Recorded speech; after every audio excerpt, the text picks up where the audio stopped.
Mr. Meyer of Crete, I just wanted to salute you before you leave. Dear donators, dear members of the EMBL Alumni Association, dear Sarah Kafatou, dear colleagues, dear friends,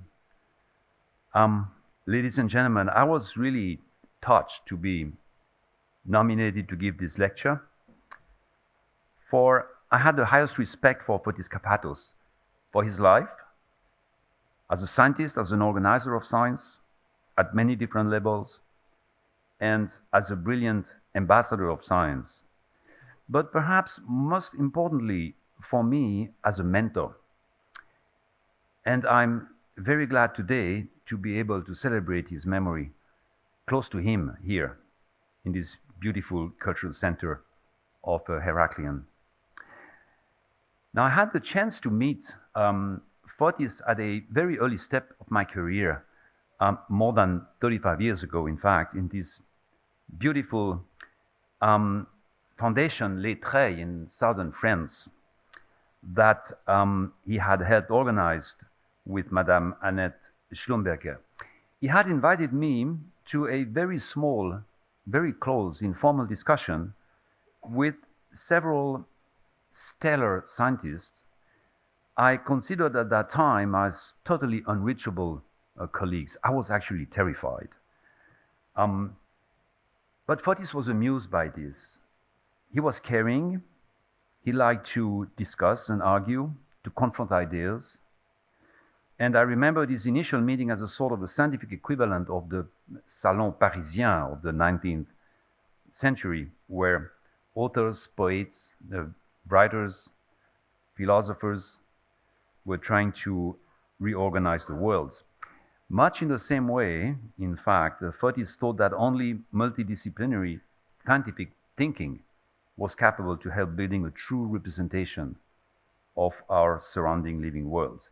And in this sense, and because of his endless quest for scientific precision, truth, his entomological sense of observation, and his open mind, Fotis Kafatos was a genuine Aristotelian scholar.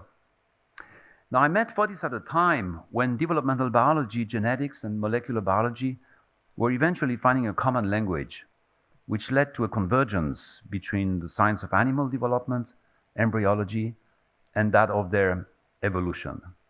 Throughout his life, Fotis had a passion for understanding animal development. Developmental biology is amongst the oldest discipline in life science. It is concerned with the development of embryos, and it uses from the simplest approaches like watching embryos in a pond to the most sophisticated technologies such as molecular biology, genomics, or super-resolution microscopy, etc. Now, the fundamental question asked by developmental biology is composed of essentially three parts. First, there is a question of multiplicity of cells, a quantitative question. How come an embryo can reach such a high number of cells in a robust, stable manner? Second, there is the origin of cellular diversity. That is the quality of these cells, because these cells are essentially all different from one another. So there's a question of quantity, there's a question of quality, and finally, their organization into a coherent living system, which we usually refer to as an organism. Now, this question is not less than that of our origin as individuals, our personal histories, our roadmap, where I come from, our ontogenesis. And interestingly, the three terms of these questions can also be used to address our second origin, that of we as human beings, as a group of individuals, a species. It is the question of our phylogenesis, our evolution. And there again, it involves a huge number of species, a quantitative aspect. How come so many species? They're marked diversity, a qualitative aspect, and even within a given species, within the human species, you are all different from one another. And they're belonging to some kind of coherent ecological system that is supposed to work in some kind of harmony, much like an organism.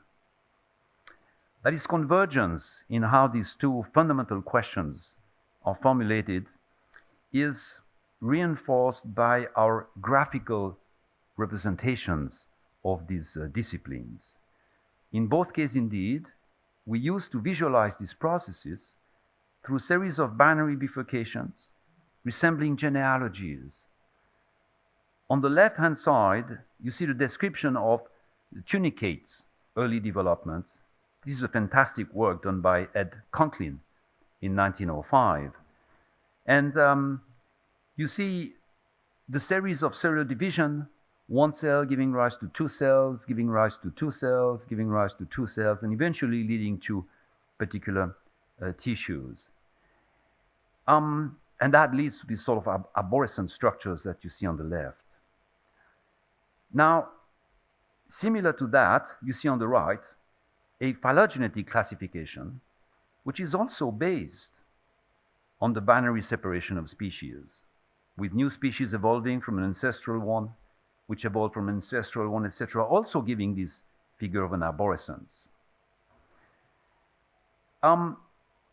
This convergence in graphical representation, interestingly enough, can even be seen by using the most recent technologies. And I show you here an example which I find particularly interesting, in fact. On the right-hand side, you see a general view of the various kingdoms of the living worlds. It's a sort of a modern representation of the evolutionary tree. Fortunately, it's no longer a tree. And on the left, you see a modern description of cellular trajectories as determined by single-cell RNA sequencing. It's a work which I took from Eileen Furlong in the EMBL laboratory, describing the entire development of the fruit fly Drosophila melanogaster, an animal, as you know, that Fotis Kafatos worked with throughout his career, essentially. And there again, you see very comparable structures with large distinctions between various cellular types, various tissues during early development, or between various kingdoms in the course of evolution. Now, of course, one of the first distinctions between kingdoms of living entities was that of Aristotle. He initially made a separation between plants, which were these green things that wouldn't move, and animals, which were these things capable of movement. Several centuries later, these two kingdoms were further classified in much great details. And amongst the champions of these classifications were, of course, Lamarck and Cuvier for the animals, and Carl Linnaeus, of course, for the plants. These classifications were absolutely essential for the elaboration of a theory of evolution in the 19th century. And in fact, Charles Darwin himself acknowledged the key importance of this contribution. He wrote, "Linnaeus and Cuvier have been my two gods, though in very different ways, but they were mere schoolboys to old Aristotle." And indeed, Aristotle, who can be considered as a founder of embryology, he wrote the first treatise of embryology on the generation of animals, also started classifying animals according to developmental criteria based on pure observations, such as animals which were viviparous, oviparous, etc. He will nevertheless propose a series of hypotheses that were understandably wrong, most of them deriving from his finalistic view of life, which make these views today totally unreconcilable with a modern view of evolution. He saw a directionality in the evolutionary process where chance is subordinate to causality, and he believed that purposive final causes instruct all natural processes. Not chance, but purpose is predominant in the work of nature. Nature is telos. It has a final causality. And accordingly, he rejected previous suggestions from Empedocles, a great pre-Socratic philosopher. He writes, Empedocles was wrong when he said that many of the characteristics which animals have are due to some accident in the process of their formation. What a prescient statement from Empedocles. And we shall see in a few minutes that accidents during development and evolution are not necessarily associated with randomness, and that they can indeed have some kind of directionality, even in the absence, of course, of any telos. Now, the second birth of embryology takes place in 1651 with the fantastic physiologist William Harvey and his famous quotation, ex ovo omnia. All life comes from the egg, from the chicken egg in this particular case. In contrast to previous hypotheses on the spontaneous generation of embryos, Harvey's work started to mark the end of such theories of spontaneous generation, and consequently, it raised a true conundrum regarding the origin of embryos within the egg, with two main views, that of preformation and that of epigenesis. Preformation is the presence in the egg of an already preformed miniature embryo, the fertilization being a sort of a signal for ignition, to develop, unfold it. It's a very pregnant concept, still very much alive in the words we use to qualify development. If you look at the roots of the word development, sviluppo in Italian, it's an envelope, something you open, much in the same way Entwicklung in German, it's entwickeln, something that you desenrollar, desarrollo in Spanish, in fact. All words suggesting the opening of something that is present in a sort of a miniature form. At this time, animalculists and ovists have opposed views as to where the embryos are folded, in the male semen or in the female's ovaries. Amongst the most famous animalculists was Nicolas Hartzucker, of course, and his essay De Dioptrique, written in French in 1694, with this famous drawing where he says, it's my own translation, experience teaches us that many animals form eggs in this way, which contain them. One can even extend further this new theory of generation and propose that each of these animals includes in itself an infinity of others, and at that time, people had actually calculated how many Russian dolls you need to reach Adam and Eve, in fact. Now, amongst the ovists was the philosopher and great experimentalist Charles Bonnet in Geneva, who used aphids to demonstrate that males were not required for reproduction, and hence that females contained everything necessary. Unfortunately, Bonnet used one of the very few species that can indeed reproduce in the absence of male. It is a phenomenon referred to as parthenogenesis. Charles Bonnet also proposed an échelle des êtres vivants, very much inspired from the scala naturae of Aristotle. A scala that again reflected a hierarchy in the various forms, and thus a telos, associated this time with evolution, with human beings on the top, of course.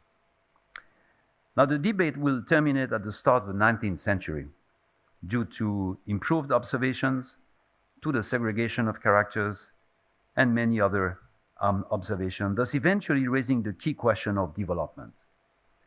If not generated in a spontaneous manner, if not preformed, then where does the embryo come from?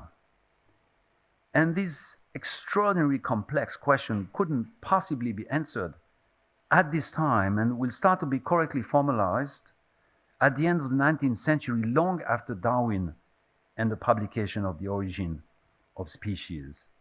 Darwin himself paid little attention to embryos, in fact, beside considering them as illustration of common ancestors, a sort of a demonstration of his theory. He writes, embryology rises greatly in interest when we thus look at the embryo as picture, more or less obscured, of the common parent form of each great class of animals. Now, let us briefly consider these theory of evolution, which Darwin himself did not qualify with these terms. Darwin proposed a theory of natural selection. The title of his book, The Origin of Species by Means of Natural Selection, in 1859. And on the right, you see the title of a letter he sent together with Wallace to the Linnean Society, although it was transmitted by Charles Lyell at that time, whose title is On the Tendency of Species to Form Varieties, etc., by natural means of selection. By means of natural selection, by natural means of selection. You can see that the words are still not exactly well organized. Natural selection is only one of the two pillars of the theory of evolution. For natural selection explains how the best adapted forms, or the most prolific, will survive in a natural environment. This is the why question. Why this particular species has managed to survive. But the question remains as to how to produce these forms that are then the target of natural selection. And this is the first pillar of the theory, which of course derives from transformism. That is to say, the idea that species have common ancestors and result from the transformation of other species. This was much advocated by Monsieur de Lamarck at the turn of the 19th century, but this idea, in fact, was in the air long before, as seen in this wonderful passage written by Denis Diderot. You see, it's again my own translation. It seems that nature enjoyed to modify the same mechanism in an infinity of different ways. When considering the animal kingdom and when one realizes that amongst tetrapods, there isn't any that does not display function and parts entirely identical to another tetrapod, how can't we believe that there was an initial animal, a prototype of all animals, and that nature only extended, shortened, transformed, multiplied, or removed some of its organs?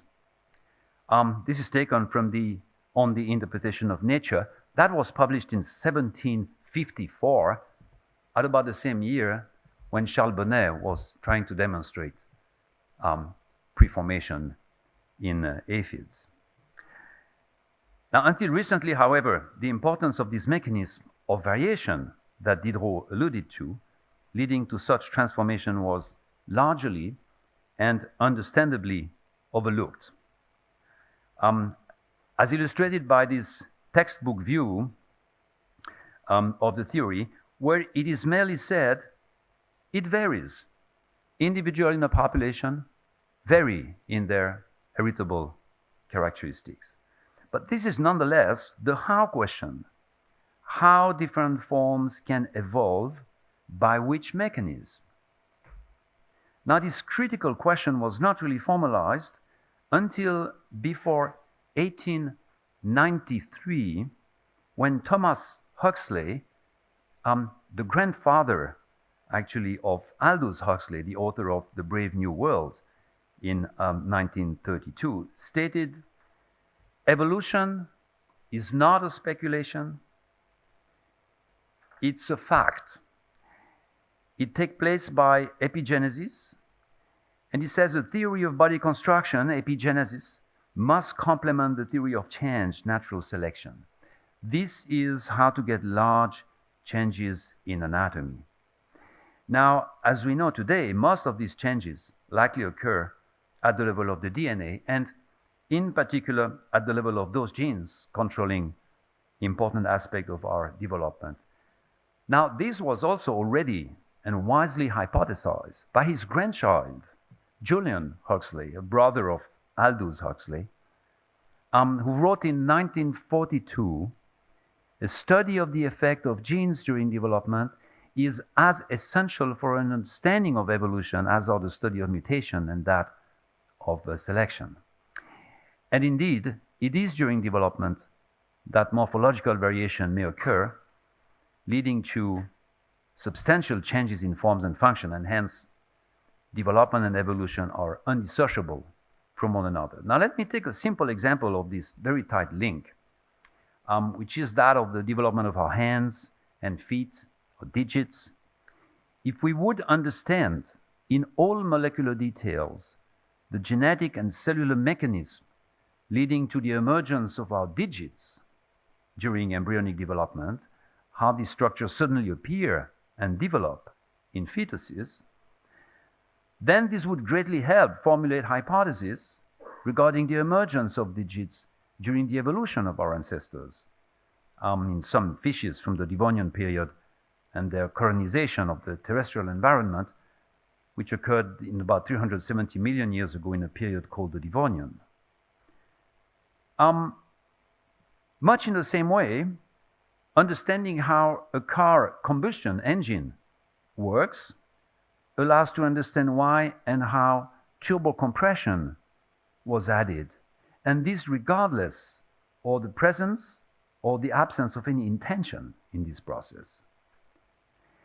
But it is only in the mid-1980s that genes controlling developmental processes starts to be isolated and characterized due to genetic screens, to the availability of new technologies, and this led to the convergence of different disciplines after years of parallel progressions.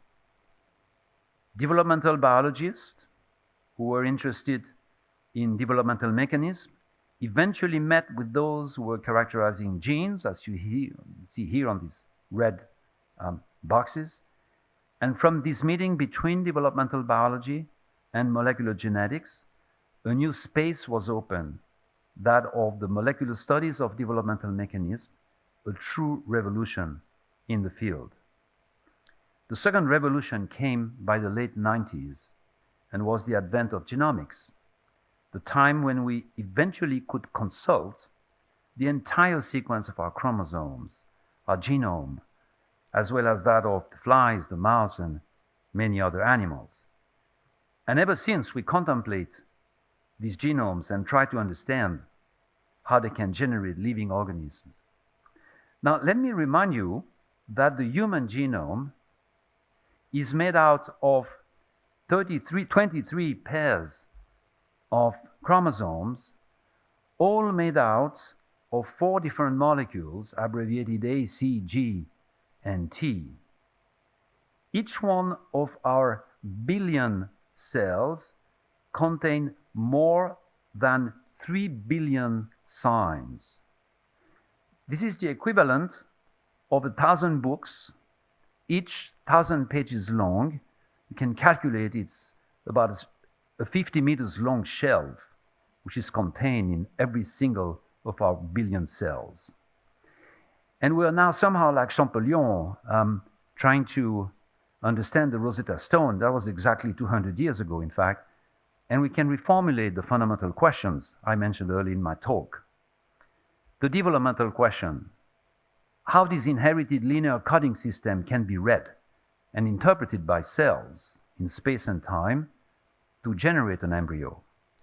And the evolutionary question: how this inherited linear coding system could be modified progressively or abruptly to generate novel, stable, adaptable species. During his career, Fotis Kafatos was a pioneer in embracing these two questions.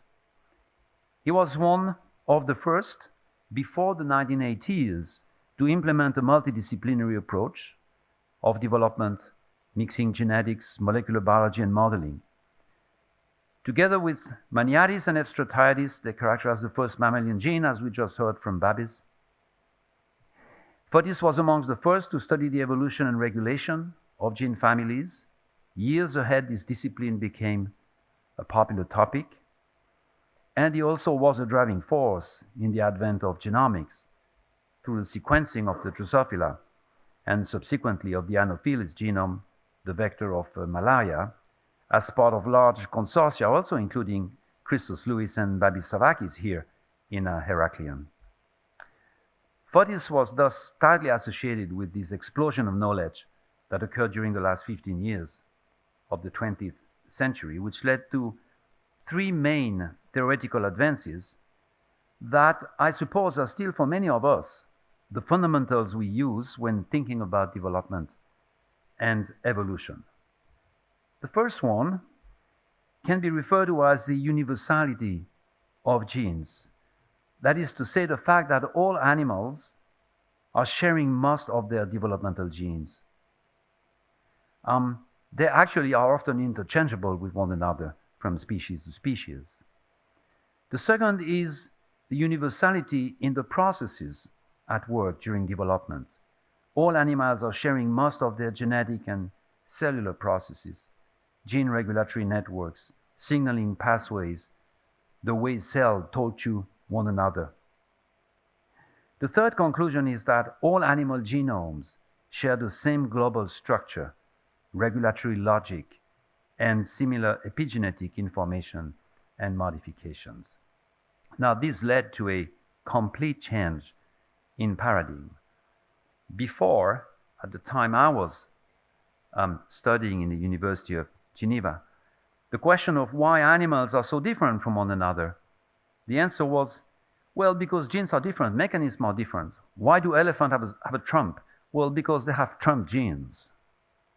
Nowadays, the question is rather, how come animals are so different from one another, knowing that genes, cell types, mechanisms are so much the same? And here, I'm not talking about closely related animals like within mammalian class, but about animals as different as vertebrates and invertebrates, arthropods, insects, as I show you here as an example, where you see, by using this color code, that animals as different as fly and humans use the same genetic system to organize their bodies along the anterior to posterior axis, as was very nicely described by Anne. These are the same genes, in fact, the so-called architect genes or heart genes. Even if the information conveyed by these genes is interpreted differently in distinct animals, of course, we are not flies. But that demonstrated without any doubts that at some point, an ancestor to both flies and mammals was already using this system for a similar purpose, and hence that all animals are built according to the same general principles. Now, from our point of view, we humans are way more complicated than flies or worms. For example, regarding the task we can perform. And therefore, once the number of genes had been determined after sequencing the genomes of flies and worms to be around 15,000, the most distinguished scientists were expecting at least 120 or 130,000 genes in human genomes. And when it turned out that we have barely more than 20,000 genes, I remember a Swiss journalist asked me, "Aren't you terribly disappointed by this?" I think he was considering this figure as being the fourth great frustration of humanity after the Copernican revolution. We no longer are the center of the world. The Darwinian frustration, we are apes, not created by God. This annoying Freudian unconscious, and now it turns out that we haven't much more genetic material than shrimps have. So, how come some animals, including humans, nevertheless seem to be slightly more complex than others? Think, for example, of a nematode that only has 960 cells, while we have billions. Well, because the ways these genetic elements are used were complexified. For example, genes important for development are generally used over and over again in different vertebrate tissues at different times. They accumulate functions, which is not unexpected. If you were to do more with the same elements, you make these elements multifunctionals. Let me illustrate this by showing you a mouse fetus with, in blue, all the parts where a single architect gene is expressed during the development of the mouse fetus. And you see on the right the gene active in the central nervous system, the whisker pads, the limbs, the gut. But these structures, did not originate at the same time, of course, during animal evolution. The CNS is very old, it's more than 500 million years old. The whisker pad are very new, it's only 180 million years old, and the hands is somewhere in between, 370, perhaps a million years old. And this sort of genetic archaeology shows how evolution constantly reused the same elements to accompany the emergence of novelties, of innovations, not by creating new genes, by taking old and reusing them. However, this recycling mechanism has a cost. It induces an interdependency between the parts of the embryo, which makes them difficult to evolve separately from the rest. And in this view, the embryo is not built as an ensemble of various parts, each of them being able to maximize its adaptation to a functional task through natural selection, as it was proposed for a long time. Instead, the interdependency between all parts imposes a selection that mostly applies to the whole organism, which can be seen as an addition of pieces of moderate adaptive values. And as a consequence, the system becomes more and more constrained because changing one element will affect many elements, many different aspects, and as such, the number of possible evolutionary solutions decreases. In fact, we come back to this idea of directionality, but not the Aristotelian telos, of course. Instead, a path that is constrained by the system itself, which cannot explore every single possibility. And accordingly, randomness can only be productive when it operates within a realm of possibilities fixed by the developing system itself. Now, a beautiful illustration of these complex issues was given by the Pharyngula of Ernst Haeckel in 1874. Haeckel noticed that regardless how different embryos can be at birth or at the adult stage, where you see on the bottom part of the slide, they all derived from embryos looking very much alike on the upper part of the slide, even though these drawings were a bit adapted to his phantasm, as shown by different colleagues, as if these embryos had to go through this particular stage he called the Pharyngula, the upper part of the slide. Haeckel, however, did not pay attention to the fact that before this particular stage, embryos are also extremely different from one another, depending on the environmental condition where they grow. For example, if they are laid out in a pond, or if they are growing in a uterus or in an egg. And the great Swiss anatomist and physiologist Wilhelm His, who had realized this, wondered about why various embryos had to converge towards this stage. He said, the most pressing question is how, from such different developmental starting points, do the similarities in subsequent stages arise? It's my translation. The word similarities, he used the word Ähnlichkeit in German, which is a difficult word to translate because it might mean similarity, resemblance, looking alike, and it's still not absolutely clear to me what he wanted to mean by this word Ähnlichkeit. This was formalized as the developmental hourglass in 1994, which says that early on, embryos are very flexible, very adaptive. This is the bottom part of the slide. Until the onset of gastrulation, that is to say, this 1 week in human, about before the end of the first month, during which the embryo is getting organized to become a fetus, with a front, a back, an inside, an outside. And to do this properly, vertebrate embryos of all kinds must converge towards this point of minimal flexibility, of maximal constraints, where in a way they express their belonging to this subphylum of vertebrates.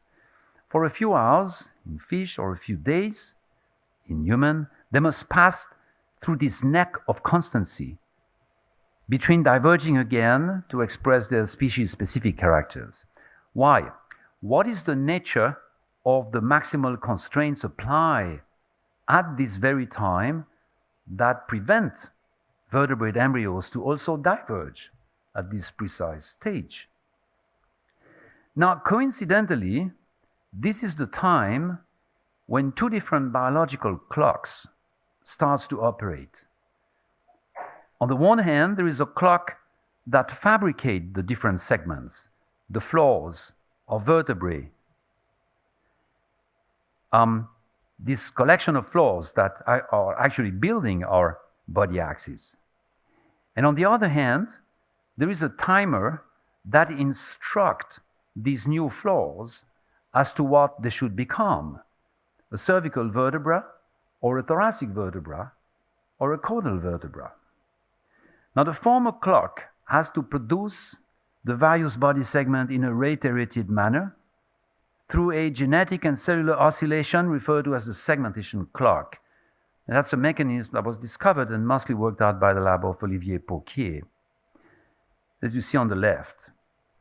The latter timer has to give each segment a separate morphological identity through the sequential activation of architect genes, these Hox genes. The Hox timer depends in part of a mechanism reading time by following the linearity of chromosomes on the DNA polymer. It's a very unusual mechanism indeed. And not only these two time devices must be implemented during this period, when the main body axis is formed, but they must be, of course, very tightly cross-controlled, coordinated. They must work hand in hand to make sure that a given spine will be the same in all the specimens of the same species. For each new segment produced, a new genetic information must correspond to these segments such that it will be different from the one before or the one after. So one has to sort of visualize this process, having these embryos of different kind converging to this point. And then in 2 days, you have tack, tack, tack, tack, new segment, new information, new segment, new information, new segment. And then you can start diverging and expressing the features of your own species.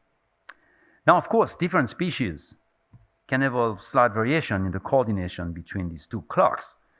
And as you can see here, when comparing, for example, a bird, a chicken spine on the left and a mouse spine on the right, where exactly the same segments exist, but with a slightly different relative distribution. As, of course, you all know, birds have 14 cervical vertebrae and we only have 7. Now, the fact that species-specific traits emerge late in the process of development, and hence that embryos were more alike at an early stage, had once again been noted by Aristotle, in fact. He writes, "For an animal does not become at the same time an animal and a man, or a horse, or any other particular animal. For the end, telos, is developed last, and the peculiar character of each species is the end of the generation of each individual." And he adds this extraordinary sentence, "For this reason, it is a question of greatest difficulty which we must strive to solve to the best of our ability and as far as possible." Now, these drawings of embryos illustrate these two somewhat constrained directionalities which underlie both our development on the vertical axis and our evolution on the horizontal axis. And these directionalities are nonetheless of very different nature. Embryonic development is a process where little place is left for randomness. It has a goal to reach, the embryo. Yet this goal is not the reason for the existence of the process, telos. For the goal is defined for each species by the process itself, what I can do with the genome I have. As I just alluded to, development is heavily constrained, both by the complexity and interdependency of the underlying mechanism and by the structure of any genome, which reflects and has to comply with a long and diverse past history that cannot be erased. Now, evolution instead is a process where randomness is key as a source of modification in genomes. However, very few modifications will participate to the emergence of new features, the species, for they must first comply with internal contingencies, something that was referred to as internalism, such as developmental mechanism or metabolism, whatsoever. There isn't any hierarchy in evolution. There isn't any scala natura, anything that could be considered as an intermediate or as an unachieved step. We thus see that despite many similarities, and despite the fact that these two disciplines are often considered as being part of the same theoretical framework, development and evolution are not really in the same epistemological universe. Development is a discipline based on a hypothesis of recurrence. We hypothesize that at each generation, the same process are implemented, which may or may not be entirely right, actually. Development provides a possibility of a demonstration, what has happened, because if we consider it is a reiterated process, we can then modify the process and see what is happening. And therefore, it provides a predictive approach due to a result to reach the embryo. It is a circular process with a fixed time. Evolution, instead, is a discipline based on a hypothesis of non-recurrence. That's the definition of evolution. There is a possibility of an explanation, not of a demonstration, what has likely happened. And it offers a retrospective approach with the result to explain species. It's a linear process with an undefined timing. And therefore, there are different prospects associated with these two disciplines. Embryonic development will be understood, I'm sure, as there isn't any major theoretical obstacle. How the transmitted genetic information is read and interpreted, and how this affects the properties of cells and tissues in space and time, and such that an organism can be produced, will be common knowledge soon or late. Evolution will never be fully understood, even though potential scenarios close to the reality will be proposed based on genome structural functional analysis, algorithm, AI, whatever, for we will always lack critical elements for a complete reconstitution to be possible. And we are thus doomed to live with this uncertainty as one part of our history. It is important, however, to explain that such an uncertainty refers to mechanisms, probabilities, timings, contingencies, but not to the fact that humans emerge as any other animal species. And this is critical when thinking about our position as humans in the Earth ecosystem, I would say in particular in the current context. Now let me terminate by saying it is interesting to see how these differences in our perception of these two domains have translated into quite distinct narratives, both outside but also inside the scientific community.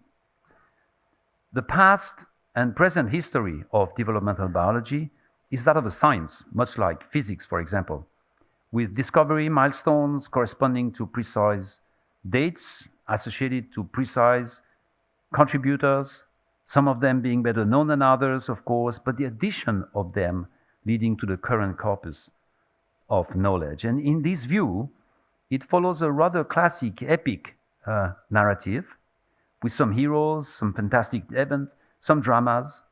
In fact, interestingly, it mimics the extraordinary epic of our own embryology, of this long and very improbable way from a fertilized egg to our birth with some fantastic event and sometimes some dramas.